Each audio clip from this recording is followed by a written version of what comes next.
Good morning students. Ranthambore children academy senior secondary school की online कक्षाओं में आपका स्वागत है।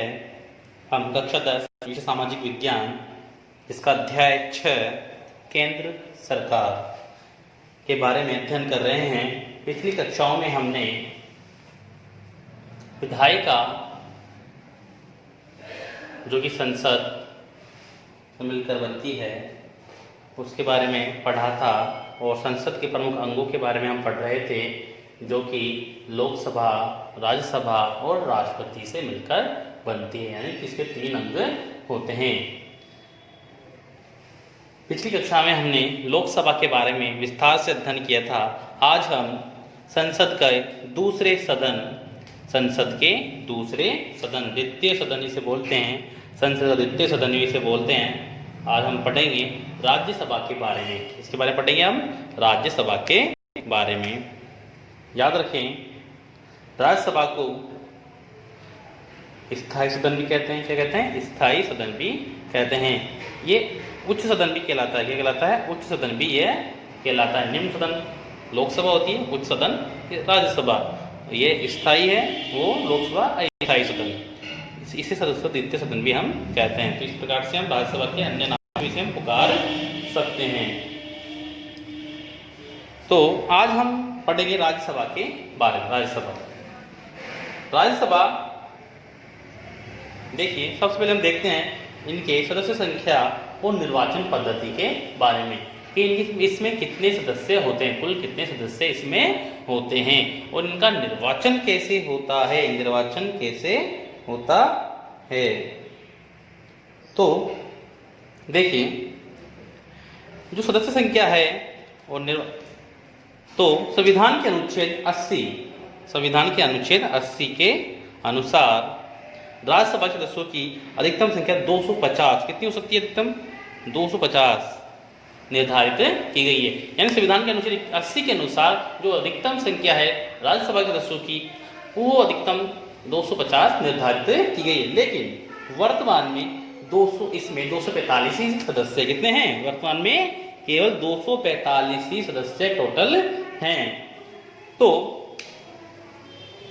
आप याद रखें, अगर आपसे पूछे कि वर्तमान में राज्यसभा में कितने सदस्य हैं कुल, तो आप बताएंगे 245। लेकिन अधिकतम कितने हो सकते हैं, तो आपका आंसर होना चाहिए यहाँ पर 250। इसी प्रकार लोकसभा के बारे में बताया था मैंने उस दिन। लोकसभा में भी कम 545 सदस्य चुनकर हैं, वर्तमान में हैं, और अधिकतम कितने हो सकते हैं? 552। इस प्रकार से हमारा ये आंसर होना चाहिए। ठीक है, तो ये तो हुई हमारी सदस्य संख्या, यानी अधिक से अधिक 250 और कम अभी ये वर्तमान कितने हैं? 245।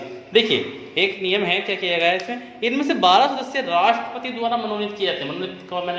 मनोनीत मैंने बताया था उस दिन। मनोनीत और निर्वाचित दो अलग अलग शब्द होते हैं। मनोनीत और निर्वाचित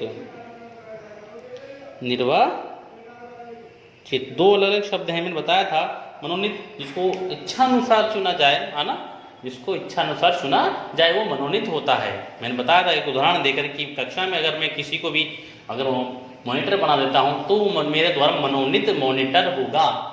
लेकिन अगर वही मॉनिटर अगर चुनाव की प्रक्रिया द्वारा, यानी बच्चे वोट दे उसको कि भाई 2 बच्चे खड़े हुए हैं और उनमें से कोई एक जीत कर आता है, अधिक वोट लेकर प्राप्त करता है और जीत कर आता है, और अगर वो है मॉनिटर बनता है तो वह निर्वाचित होगा। तो इस प्रकार हम मनोनीत और निर्वाचित में अंतर याद रखें आप। ठीक है, अब हम चलते हैं। 12 सदस्य राष्ट्रपति द्वारा मनोनीत होते हैं। 12 सदस्य कितने? 12, याद रखें 12। अब वो कौन 12 होते हैं? कौन 12 सदस्य होते हैं जिनको राष्ट्रपति चुनता है? वो होते हैं विशेष अनुभव प्राप्त व्यक्ति। किस किस क्षेत्र में? कला के क्षेत्र में, साहित्य के क्षेत्र में।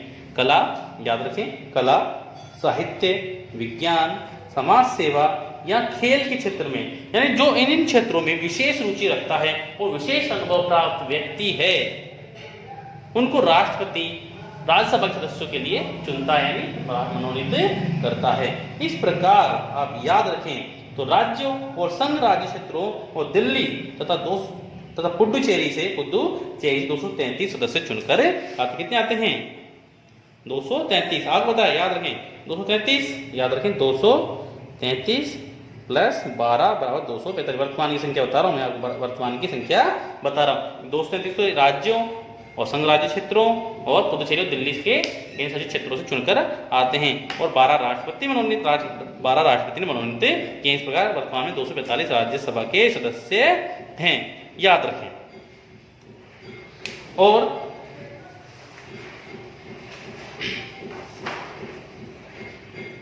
हाँ, अब हम बात करते हैं निर्वाचन पद्धति के बारे में कि राज्यसभा के सदस्यों का निर्वाचन किस पद्धति के द्वारा होता है। देखिए, निर्वाचन पद्धति इसकी अलग ही निर्वाचन पद्धति है, यानी इनके सदस्यों का चुनाव एक आम चुनाव या प्रत्येक चुनाव पद्धति के द्वारा नहीं होता है। अगर हम कहें, अगर हम सरल भाषा में इसको समझें तो इनका चुनाव अप्रत्यक्ष चुनाव प्रणाली के द्वारा होता है। अप्रत्यक्ष चुनाव प्रणाली। अगर इसको क्या बोलते हैं?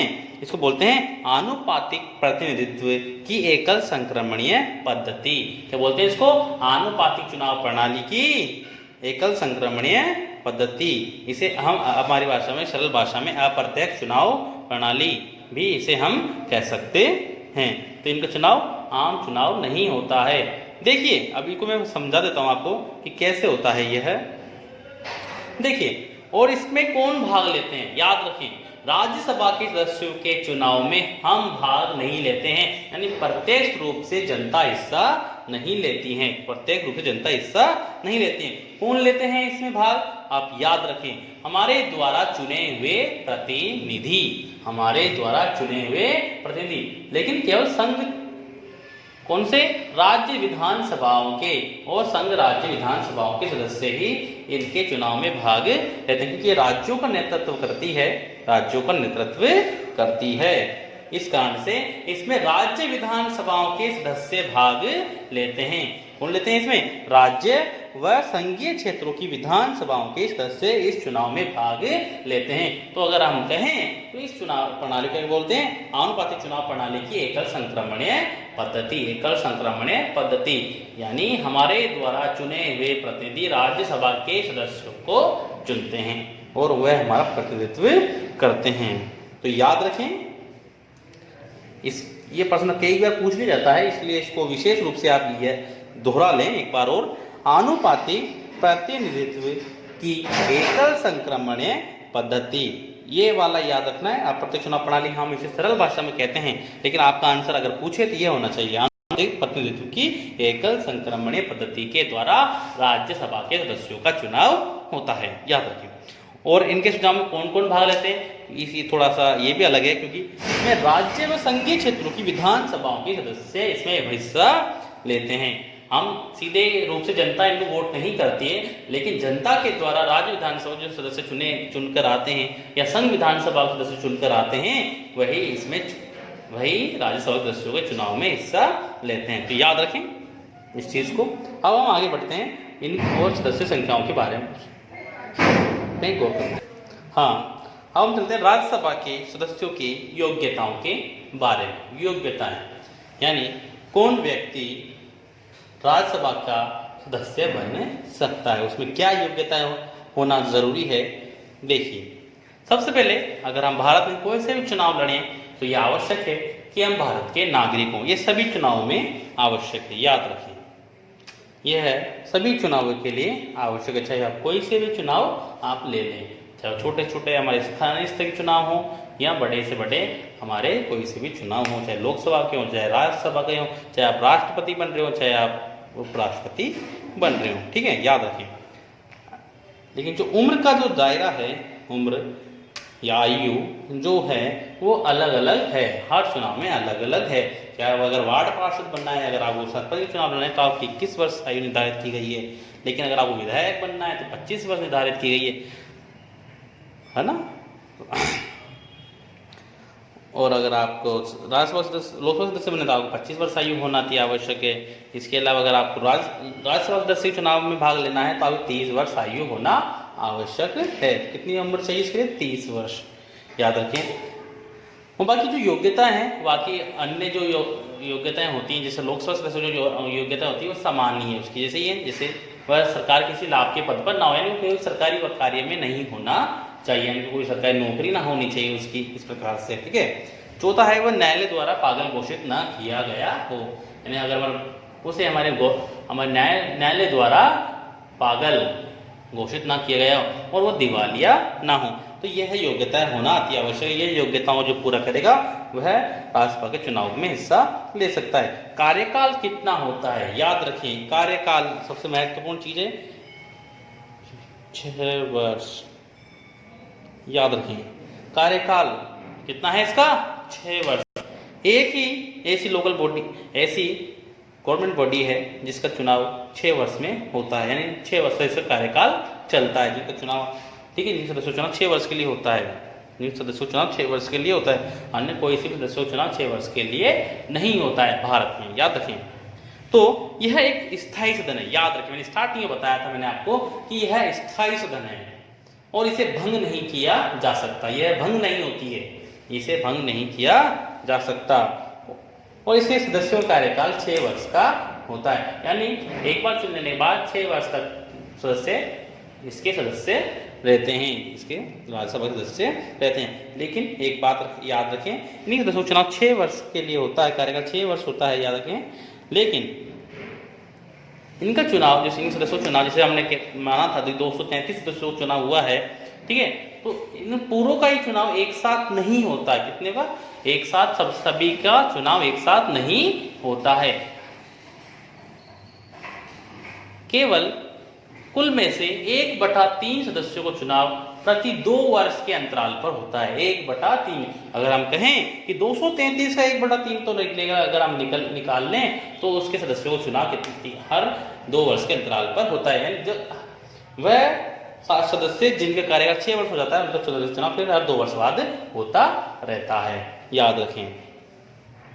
राज्यसभा के पदाधिकारी, राज्यसभा के पदाधिकारी यानी राज्यसभा के पदाधिकारी कौन कौन होते हैं, हमने याद रखें, एक होता है सभापति और एक होता है उपसभापति। मुख्य रूप से कौन होते हैं, सभापति और एक उपसभापति, याद रखें। तो याद रखें, भारत का राष्ट्रपति राज्यसभा का पदेन सभापति होता है, याद रखें, पदेन सभापति, यानी इसको चुना नहीं जाता है, राज्यसभा के सदस्यों में से चुना नहीं जाता है। यह जो भारत का, यानी जो भारत का उस समय वर्तमान में या उस समय राष्ट्रपति उपराष्ट्रपति रहेगा, क्या रहेगा, उपराष्ट्रपति रहेगा, वही राज्यसभा का सभापति बनेगा, याद रखें। तो अब हम देख लेते हैं, राज्यसभा का सभापति या भारत का उपराष्ट्रपति, यह भारत का उपराष्ट्रपति कौन है वर्तमान में, श्रीमान वेंकैया नायडू, याद रखें, श्रीमान वेंकैया नायडू वर्तमान में भारत के उपराष्ट्रपति हैं और राज्यसभा के सभापति भी हैं, याद रखें। भारत का राष्ट्रपति हमेशा राज्यसभा का सभापति कहलाएगा, उसकी अध्यक्षता में ही पूरी राज्यसभा की कार्यवाही की जाएगी और आयोजित की जाएगी, याद रखें। लेकिन मैंने बताया था अभी आपको, राज्यसभा कार्यकाल 6 वर्ष का होता है, केवल इसके सदस्य ही 6 वर्ष के लिए चुनकर आते हैं, याद रखें, केवल इसके सदस्य ही 6 वर्ष के लिए चुनकर आते हैं। लेकिन राज्यसभा सभापति का कार्यकाल 5 वर्ष का होता है, याद रखें। किसका ओनली, सिर्फ ये वेंकैया नायडू जो हमारे राष्ट्रपति हैं, ये राज्यसभा के सभापति हैं, क्योंकि राज्यसभा सदस्यों का चुनाव 6 वर्ष के होता है, क्योंकि ये राज्यसभा के सदस्य नहीं है, ये सभापति हैं, राज्यपाल के उपराष्ट्रपति हैं, ठीक है, ये पदेन सभापति हैं, तो इनका कार्यकाल 5 वर्ष के लिए होता है। उपसभापति का चुनाव, अब एक अगर मान लो उपराष्ट्रपति ना हो तो उसकी जगह पर कार्य कौन रहेगा, यानी सभापति ना हो तो उपसभापति उसकी जगह क्या राज्यसभा की कार्यवाही आयोजित करता है। तो उपसभापति का चुनाव राज्यसभा के सदस्य अपने में से किसी एक को चुनकर कर लेते हैं, अपने में से किसी एक को चुनकर कर लेते हैं, उपसभापति बना लेते हैं, यानी अपने से जो 233 जो सदस्य हैं वो अपने में से ही किसी एक को चुनाव या वोट देकर या अपने मनोनीत कर लेते हैं और इसका कार्यकाल 6 वर्ष होता है, याद रखिए। फिर उपसभा, क्योंकि राज्यसभा सदस्यों का कार्यकाल 6 वर्ष होता है तो इसका कार्यकाल भी 6 वर्ष का होता है, केवल राज्यसभा के उपसभापति का कार्यकाल 5 वर्ष का होता है, क्योंकि वह भारत का उपराष्ट्रपति होता है और वह 5 वर्ष के लिए ही चुनकर आता है, याद रखें। आज के लिए इतना ही, अगली कक्षा में हम संसद के कार्यों के बारे में विस्तार से अध्ययन करेंगे। धन्यवाद।